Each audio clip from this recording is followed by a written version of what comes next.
Good morning. It's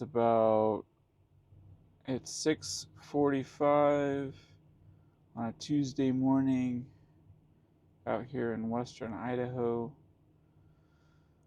I'll take you around the truck stop and my load and a little bit about what's been going on. Get up to speed. Uh, Finally broke out the camera, found where it was living, and I'm going to try to start using it. So this is a view of the truck stop. It's kind of not good filming condition in that direction. But this is Flying J to the west of Boise, Idaho.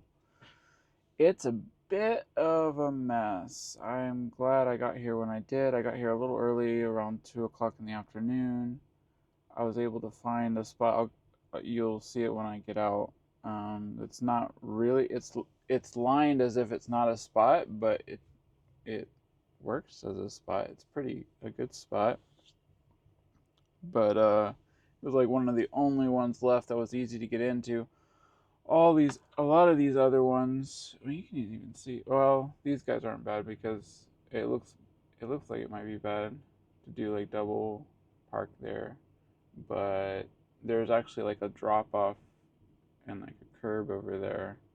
They don't, you can't really go over, so that's probably fine. But anyway, the spaces in the rows over there it's just this, like, the distance between, or like the width of the lane, it's a similar width to what was on the some of the parking in the Tulsa headquarters. I'll talk about in a bit, but it's like it looks like you should be able to do it, and I think if you have like the perfect angle and the perfect setup, you can, but it just doesn't. There's like no room for any error, and I saw a bunch of people struggling on it, and I don't know what the difference is, like how much more you would need to make it um, a better time backing. But when I got here, there were a bunch of spaces like in between, like I guess single spaces, but like everyone was looking for something else. Even when there were spaces in between, people were parking on the lines in front of me, or spaces with no lines, because it was just really tough to get into those spots. So I was fortunate to get the spot that I got. I just basically I took a loop around, didn't find anything great. The reserve spots, they have a little bit more room. There's like a row of them over on that side. Um, you can't see from here, but they look like they were easier to get into. I'm also fortunate for this spot because it should be a fairly easy pull out. I should just go straight out here and should be able to snake through there and get out, which I'll be doing in a little bit. My appointment's not till 8 o'clock, and I'm only like 15 minutes away, so no big rush. But I'm going to try to aim for being half an hour early. Not sure if that's good on a like a morning delivery. A lot of times they don't open until the time that they ask you to be there. So I'm not sure if being there early is actually even good, but sometimes it pays off. So I feel like I split sometimes if it's like an afternoon, sometimes I might try to be there uh, an hour early, but in the morning I'm not going to try to be there an hour early because a lot of times they won't be open, or they'll be still like doing their morning routine or whatever. But let's get out of the truck and see what's going on. So I'll show you my load first, so if you can hear. I don't know, I've got a truck running beside me. Uh, so this is a cool load. It's like air conditioning units, they said. I don't know, it looks a little odd in there, but You can see what's going on here. But I finally got to use my chains. The guy that was there using the forklift, he had a pole with a hook on it to help me get the chains through these holes. And he recommended, because these are fairly light, he actually recommended. Actually, let me go around where I'm not next to this truck. Maybe I don't know if the audio will be better. But anyways, let's see if we get another view of these. So he actually recommended just doing the corners, a chain through and a chain through. And he was telling me to like hook to the pocket and a bunch of other stuff that like I knew Melton wouldn't like me doing. But there's a lot of stuff out like that where I mean it's probably good enough, but it's probably better to go around a spool than to hook to the pocket. But so he was telling me that this big unit just needed 2 chains, one in the front, one in the back. But I went ahead and put 2 more in. And then this, I'm trying something. I actually did check, as far as I could find, this is allowed using 1 strap for 2 running across the load twice. It didn't need to. I didn't need to do this probably for this box, but I wanted to try it and see I actually learned a few things. One of them being I should tighten the other side first. So this is the side with both are on the spool. So I got this a little. I think the routine is to get this a little snug so you can start to feel tension on the first one, and then you get on the other side you match the tension between the two as best you can. It's not going to be perfect, but it'll be close. And then you come back over here and crank it down, and they should be about the same. That seemed to work out. I'm not sure I'm doing, but I kind of wanted to do it just to like learn a few things, to see if it's worth doing, to see how I learned a few things, and that's what I did. So in the rest of it, some of these won't make complete sense on this side. It's more on the other side that they make sense because there's there's the way that boxes are on the other side. And I've tried to do some kind of like X strap thing going on, but it's an uneven edge.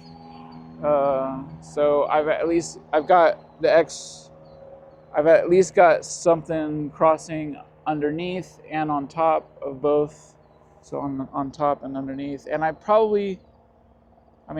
think a lot of drivers probably don't even use those, but I just wanted to make sure that they're kind of secured from moving backwards. And there's one edge protector that looks a little suspicious. Like I think the strap would have kept it there, but just in case there was like vibration or something that knocked it out, I made sure I put a bungee where even if that edge protector fell out, it would just ride on the bungee. But yeah, this is why there's the strap configuration the way it is. Trying to secure both of these. And so you can see when I got here, there was a truck in this spot, or just a bobtail in this spot right here. And then I parked, so you can see I'm on the lines, but I fit pretty well. I fit almost exactly next to the other truck, and they still have the lanes still fine. So I don't know why they don't have that mark. You can see how I'm still lined up with that guy. Well, he might be sticking out a little bit more than the others. But anyways, it seemed to work out. And I was glad I got here early when I did. Anyways, we'll go back inside. I have a few things to talk about. As a side note, I did want to mention that I'm shooting in 2.7K just to see what kind of difference it makes and if it's worth doing. Um, but anyways, I want to talk a little bit about um, previous few days.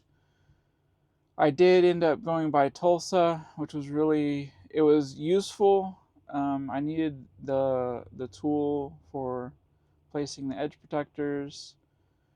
I got a few other things. I got some more edge protectors. I got some. Let's see if I can show. There's a bag of those. Let's see. They're they're like edge or corner protectors for the tarp. Uh, for like sharp corners. I think you put those on and try to keep it from shredding the tarp. So I got some of those.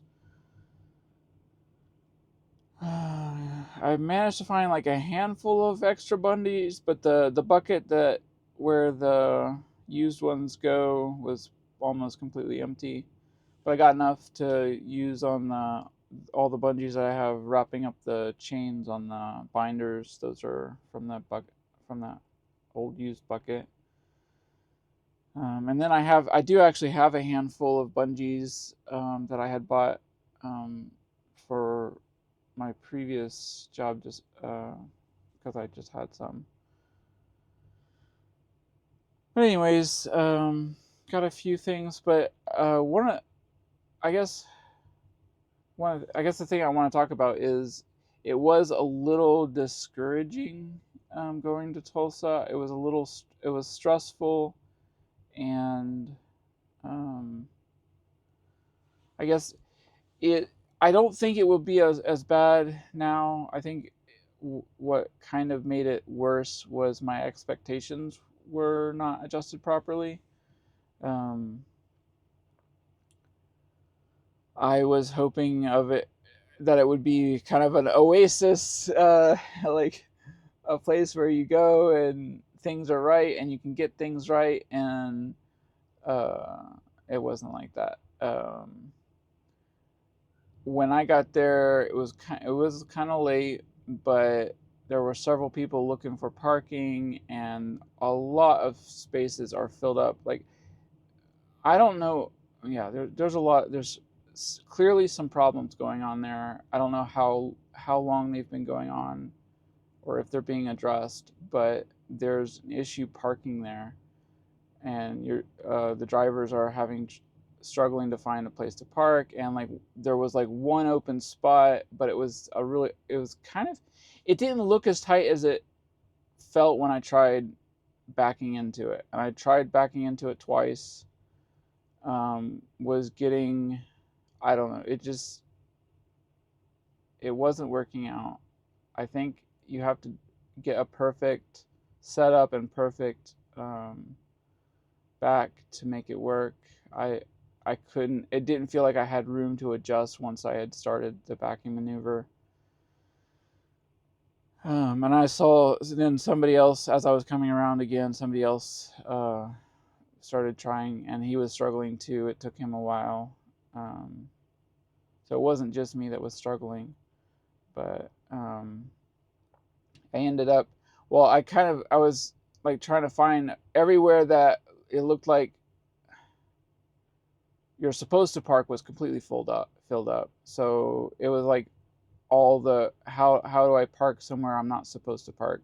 I don't like doing things the way I'm not supposed to be. I like getting to places early enough that I can find a place to park that's correct. And I wasn't expecting the Tulsa headquarters to be a place that I needed to basically be there, like basically truck stop rules. Like it's actually worse than a truck stop. I would prefer to be at a truck stop, because I don't know, it was small. There's a bunch of trailers there. There's a bunch of trailers there that are like broken, or there's like one that's a broken trailer on top of probably a good trailer. So, and I don't know how long that's been there, but so that means there's a trailer there that's possibly good, holding up the wrecked trailer, plus an extra parking space. You know, how long has that been there, and how long is it going to be there? I don't know. But then there's just like tons of trailers that are red tagged and yellow tagged, and it seems like the mechanics are already like struggling to keep up with the flow of just the active people. So I don't know if it's realistic that they're going to get to those. Maybe there's slow seasons or something. But maybe the other maybe is maybe they need to get rid of some, and or get another lot and put them there or something. It's I think it feels like the experience to me in Tulsa felt like the company is more office worker focused and less driver focused than it needs to be. Um, a lot of the people I talked to, some of them were really nice. Some of them just seemed bothered to have to explain something to me, like um, I should already know stuff that like it's I mean, yes, your way of doing it. Like it's not the way everyone in the world does it. And like I'm a new driver. You get a new set of drivers every week. Like how is this unexpected that you have to explain something to somebody? And I don't know, it just felt like the attitude was they didn't want to work and they didn't want to deal with you, and like I don't know. It didn't maybe they're overworked and maybe there's too much for them. That's likely. Maybe they can't get enough people. That's likely too. So like there's a lot of stress going around, but I feel like the stress that's there gets pushed on to the drivers. So instead of like if there's a problem, it's likely that there's a problem with having enough mechanics so that they can get all the stuff that they need to for the trailers that they want to do. So, but what ends up happening is that stress gets pushed onto the drivers because all those trailers that need to be fixed are sitting there in the lot blocking spaces where drivers are looking for when drivers are looking to park at night. So like in my opinion that needs to be fixed. Obviously I'm a driver, I'm biased in that direction, but as a trucking company I think you should be that would be nice if the trucking company was biased towards its drivers. um, so anyways, I feel like with adjusting my expectations of knowing what Tulsa is going to be like, I feel like I can go there and have a better attitude and outlook, trying to get in and get out, not looking for too much out of it. It has been really good getting back out on the road. Has been really good. I've gotten a great load. I'm super thankful for uh, getting a load out to Idaho. Um, it's been it was a big breath of fresh air, and I've totally been enjoying the route, all the way out to Denver, then north. I don't think we're allowed to go on I-70 west of Denver, and it might have just been more efficient anyways just to go north from there, and then around on like 80, 84, through Wyoming and Utah. It was really nice. It was really beautiful. And I think part of what will sustain me being out here is learning to just enjoy the days that as they come. And there's a lot of stuff I'm thinking a lot about the future and what I want later on, and I'll talk more about that. I think something like finding my way home. I think is kind of the theme of that, and that might be the series that I start. The very Cliff Notes version of that is just I do want eventually to have a place to settle into that I feel like is home. I want to own property. I want to raise a family. I want to be part of a community. But that is made possible. Those dreams are made more likely, more reasonable because of this job and because of this path that I'm on now. Before trucking, I was all that. I still wanted all that, but it didn't seem like it was anywhere in any realistic kind of reach. Um, I feel like this is the path, at least for me. This is the path for um, getting to where I want to be. But part of being on the path is it's not just about this. I mean, a lot of times, and like in movies and stuff, and I mean, it's more you like to concentrate on the start of the path and the end of the path. But there's a lot in between of the path that you have to walk, and so learning to do that well is that is learning to take each day and enjoy it and not be tortured. I think, I mean, you can do, people have done and can do the just grind it out and do what they got to do kind of thing, and like live in bitterness and misery. I think a lot of people do actually just live in bitterness and misery. But I don't think that's necessary. I think we can live a good life even when we're working, and there's good here. I mean, it's not good every day, and it's not what we want every day. And we can't always have what we want. That's a big theme that I've been encountering a lot. We can't always get what we want. We can't always have it right away. That's part of reality, but there is a lot of good here. There's a lot to be thankful for. To be able to stop here at this truck stop and take a shower in a clean space, to be able to have a peaceful night, to get up to a beautiful day, to enjoy just things like clouds and the sky and the grass and the wind and springtime and good weather, and there was a lot to enjoy, and being a part of it, and finding a place that I, in some ways, am starting to belong, and I think it's right for me. So, so a lot of good things, a lot of good things. I was surprised about how much traffic there was on 80 going through Wyoming. A lot of truck traffic, a lot of other traffic as well. But that was surprising to me how much of it there was. But yeah, it was just super beautiful. Still snow on a lot of the mountains. Really, really nice. Really, really glad to have that drive, and kind of wished I had I almost need a photographer.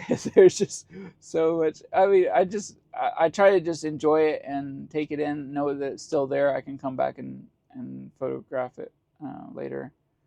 But and I do need to just enjoy it while I enjoy the moment, and accept it for what it is. But I did set up. Well, I dug out this camera partly because of all that, and then hopefully, if I get the angle right there, you'll see there's a. It's hard. Maybe it's hard to see, but anyways, there's a little clamp there with a camera mount, and I'm going to try doing some hyperlapse. Probably today. Probably between. I don't know. We'll see. I'm gonna start trying to get a few hyperlapses in, see if those are cool. If not, I had been thinking about maybe shooting out the side window. I don't know if the front is better or the side. I'll just keep trying different things, and but I set it over there where I can just leave it running, and there's a cord. I don't know if you can. I can't see the framing, but hopefully I got it right. But there's a cord I ran from the back so I can get power to it, and I should be able to just let it run for a while. And as I'm driving, I can just let it run and see if it produces anything nice or whatever. Anyways, that's enough for now. I need to get going and get to my appointment, and see where we go from there.